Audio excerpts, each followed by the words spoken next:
बालकों, मैट्रिक्स सरल पाठ है। मैं ये चाहता हूँ कि हर बच्चा इसको पूरी तरह तैयार करे। अच्छे नंबर लाने के लिए हमें तैयारी इस तरीके से करनी है कि पहले से ही हमें मालूम रहता है कि इसमें से इतने नंबर का आना है, लगभग इसमें से इतने नंबर का आना है। तो हमें 70-80 नंबर का तो बिल्कुल ऐसा तैयार करना है ठोस कि इस पाठ का कोई भी सवाल आ जाए हमें 100% करना है। उनमें से एक मैट्रिक्स भी है, तो मैट्रिक्स को भी 100% तैयार करिए, क्योंकि ये बहुत सरल पाठ है और इसका कोई भी सवाल बच्चे छोड़ते नहीं है, कर लेते हैं। मैं इसी तरीके से तुम्हें पढ़ा रहा हूँ। प्रश्नावली नंबर 3.2 का 18वां सवाल ऐसा है जो बच्चों को समझना पड़ता है। मैं आपको समझा रहा हूँ और थोड़ा बड़ा है, लेंदी ज़रूर है, लेकिन समझ लेंगे तो हो जाएगा। पीटेंट सवाल है, परीक्षा में आएगा तो ये ही आएगा। अगर इस तरीके का आता है तो इसकी जगह पर कोई दूसरा नहीं बनेगा, इसलिए इसको अच्छी तरह या तो रटिए या फिर इसको समझ लीजिए। देखिए, सवाल है 18वां प्रश्नावली 3.2। संख्या है, किताब लेकर के बैठें तो ज़्यादा सही रहेगा। एक मैट्रिक्स दे रखा है A = 0 - 10 α/2 और ये है 10 α/2 और ये 0। देखिए, मैट्रिक्स को जब भी पढ़ते हैं पहली पंक्ति को पहली बार पढ़ते हैं, दूसरी पंक्ति को फिर पढ़ते हैं, ठीक है ना। अच्छा, तो इस तरीके से ही मैंने पढ़ा 0 - 10 α/2, इसका मतलब पहली पंक्ति है ये। फिर दूसरी पंक्ति को पढ़ेंगे 10 α/2 0, पहले पद को पहले, दूसरे पद को बाद में। तो हमें सिद्ध क्या करना है?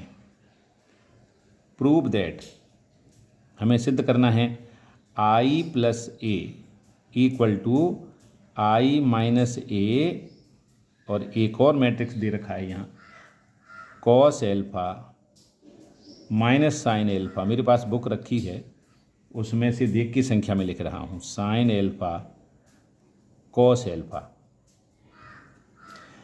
दो साइडें जब भी दे रखी हों, एक साइड से दूसरी साइड को प्राप्त करते हैं या फिर हम दोनों साइडों को अलग अलग हल करके लाते हैं और बराबर कर देते हैं, तो हमारा सवाल प्रूव हो जाता है। यहाँ भी बिल्कुल उसी तरीके से करना पड़ेगा।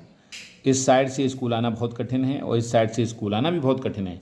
इसका मतलब दोनों साइडों को अलग अलग हम हल करेंगे। आई का मतलब यूनिट मैट्रिक्स है, तो तत्समक दे रखा है तो 2/2 का लेना पड़ेगा। अच्छा, तो यहाँ पे पहले मैं लेफ्ट हैंड साइड ले रहा हूँ। लेफ्ट हैंड साइड क्या होगी?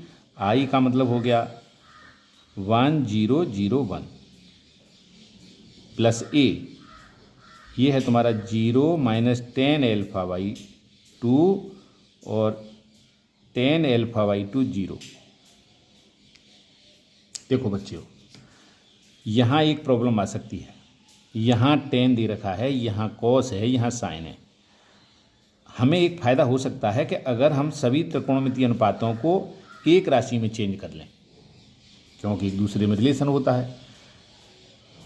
तो हम यहाँ पे ये मान लेते हैं, लेट 10 α/2 = हमने कुछ मान लिया, P मान लेते हैं। अच्छा, अगर इसको हमने P मान लिया तो ये तो P में हो जाएंगे, लेकिन ये जो राशियां हैं इनको भी हम P में कन्वर्ट कर लेते हैं। तो ये हो जाएगा cos α। एक हमारे पास सूत्र होता है 1 - 10 स्क्वायर α/2 बटे 1 + 10 स्क्वायर α/2। अगर 10 मालूम है तो cos का मान हम निकाल सकते हैं। हमने इसको P मान लिया है, तो यहाँ पे हमने मान रखा 1 - ये हो गया P² बटे 1 + P²। ये cos का मान आ गया, ये 10 का मान आ गया। हमने सारी राशियाँ P में चेंज कर ली। ये हो जाएगा sin α = ये होता है 2tan α/2 बटे 1 + tan² α/2। यहाँ भी 10 मालूम है, हमने मान लिया है P, तो ये हो जाएगा 2P बटे 1 + P²।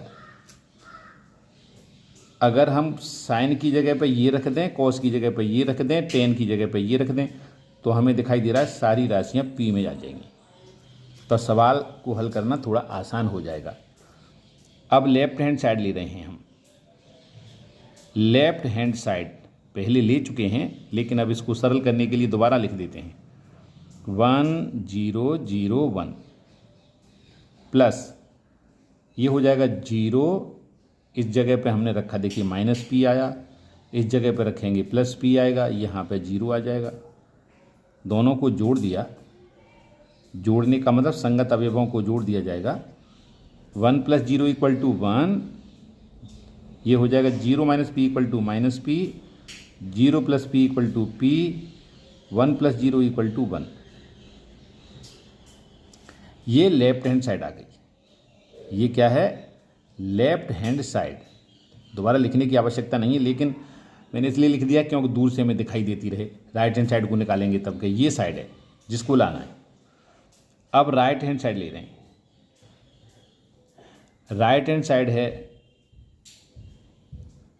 i - a और ये है cos α - sin α और sin α cos α। हमने sin cos को भी p में चेंज कर लिया है पहले ही, तो अब हम इनको p में रख देते हैं।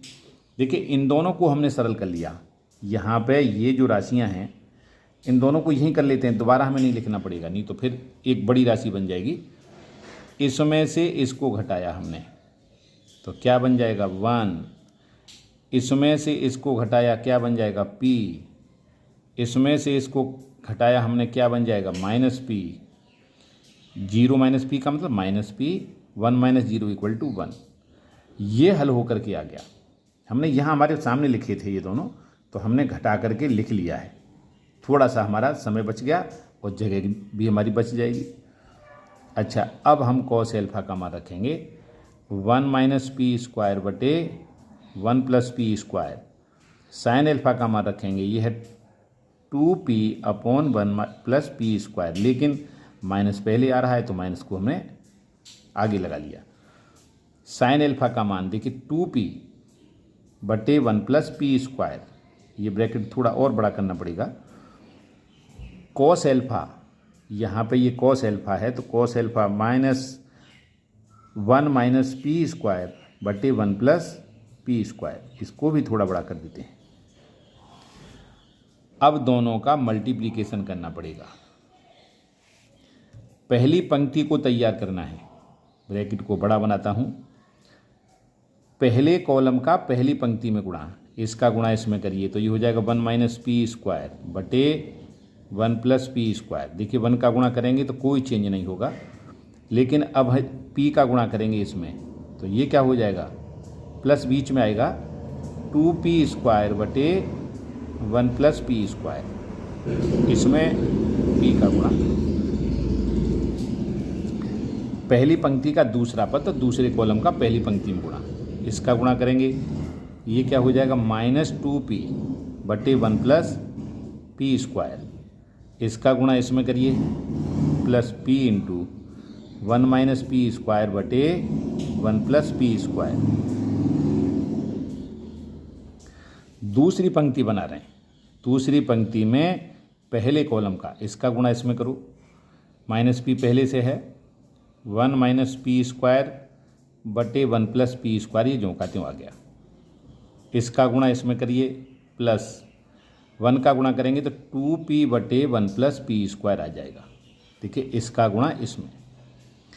अब यहाँ दूसरी पंक्ति का दूसरा कॉलम हम तैयार कर रहे हैं, तो दूसरे कॉलम का दूसरी पंक्ति में गुणा करेंगे, इसका गुणा करो इसमें, ये हो जाएगा प्लस का हो गया 2p²।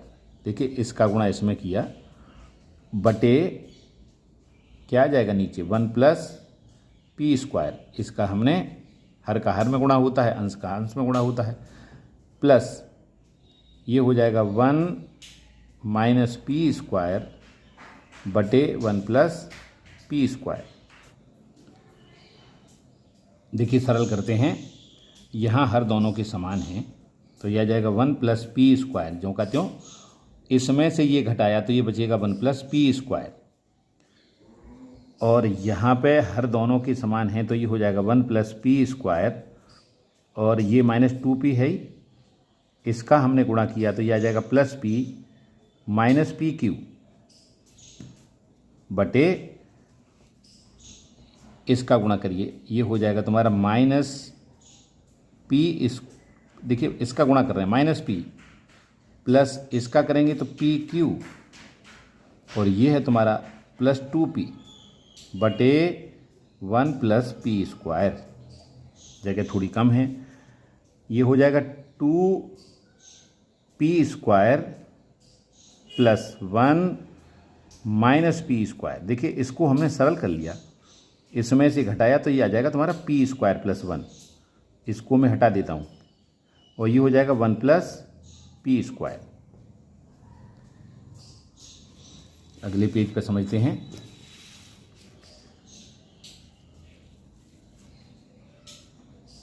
इक्वल टू, देखिए ये इससे कट गया, ये मैं काट देता हूँ यहीं, तो ये आ जाएगा तुम्हारा 1। इसमें से ये घटा तो ये बचेगा -p -pq बटे 1 + p²। संख्या छोटी होती आ रही है, इसका मतलब सवाल हमारा सही चल रहा है। इसमें से ये घटेगा तो ये हो जाएगा तुम्हारा, इसको देखो पहले ले लेते हैं, p + pq बटे 1 + p²। इसको आगे कर दिया 1 + p² बटे 1 + p²। ये इससे 1 बार कट गया, बराबर ये 1 है ही, यहाँ से मैंने माइनस का p कॉमन लिया तो ये 1 + p² बचेगा, नीचे 1 + p² आ जाएगा। यहाँ से p कॉमन लिया तो ये हो जाएगा 1 + p² बटे 1 + p²। देखिए इसमें से p कॉमन ले लिया, ये इससे कट जाएगा, ये इससे कट जाएगा और ये 1 बार कट चुका है। ये आया तुम्हारा 1 - p और 1। ये राइट हैंड साइड आई है और यही हमारी लेफ्ट हैंड साइड थी। इसका मतलब लेफ्ट हैंड साइड बराबर राइट हैंड साइड। दोनों साइडें बराबर आने का मतलब हमारा सवाल प्रूव हो गया। एक सवाल और देखते हैं बच्चों। क्वेश्चन नंबर 19वां है इसी प्रश्नावली का। मैं सवाल को पढ़ता हूँ, किताब है तो उसके मेरे साथ पढ़िए। किताब में देखिए, किसी व्यापार संघ के पास रुपये 30,000 का कोष है जिसे 2 भिन्न भिन्न प्रकार के खंडों में निवेशित करना है। प्रथम खंड में 5% वार्षिक तथा द्वितीय खंड में 7% वार्षिक ब्याज प्राप्त होता है। आव्यूह गुणन के प्रयोग द्वारा यह निर्धारित कीजिए कि 30,000 रुपये के कोष को 2 प्रकार के खंडों में निवेश करने के लिए किस प्रकार बांटें जिससे व्यापार संघ को प्राप्त कुल वार्षिक ब्याज, 2 खंड हैं, पहला खंड है 1800 रुपये हो और दूसरा खंड है 2000 रुपये हो। देखिए मैट्रिक्स के द्वारा अगर हम हल करते हैं तो जो धनराशि है उसके जो खंड होते हैं उसको हम एक आव्यूह में व्यवस्थित करते हैं और जो इंटरेस्ट होता है उसको दूसरे आव्यूह में, जो धन होता है उसको पंक्ति आव्यूह में और जो इंटरेस्ट होता है, ब्याज होती है, उसको कॉलम आव्यूह में व्यवस्थित किया जाता है। दोनों का मल्टीप्लिकेशन करके हमें ब्याज प्राप्त होता है। यहाँ पे हमें ब्याज दे रखा है, उसको बराबर कर देंगे उसके, तो सवाल हमारा हल हो जाएगा। देखिए 30,000 रुपये को बांटना है तो हमने मान लिया जो राशि है वो कितनी है, यानी कहने का मतलब मूलधन क्या है, 30,000 रुपये। देखिए रुपये को 2 तरीके से लिखा जाता है बच्चों। एक इस तरीके से भी लिखते हैं, अगर इस तरीके से चिन्ह बना रहे हैं तो वो आगे लिखा जाता है, और अगर इस तरीके से लिख रहे हैं तो वो पीछे लिखा जाता है। माना 2 भागों में बांट रहे हैं तो एक भाग हमने मान लिया, माना जो पहला भाग है वो है x रुपये, तो दूसरा भाग क्या हो जाएगा, दूसरा भाग 30,000 रुपये में से x रुपये का एक भाग बन गया तो दूसरा भाग बन जाएगा 30,000 में से इसको घटा दें -x रुपये बन जाएगा।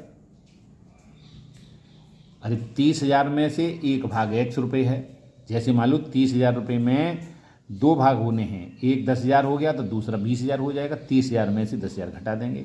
उसी तरीके से x है जो भाग है पहला, तो x को घटा देंगे तो दूसरा भाग मिल जाएगा।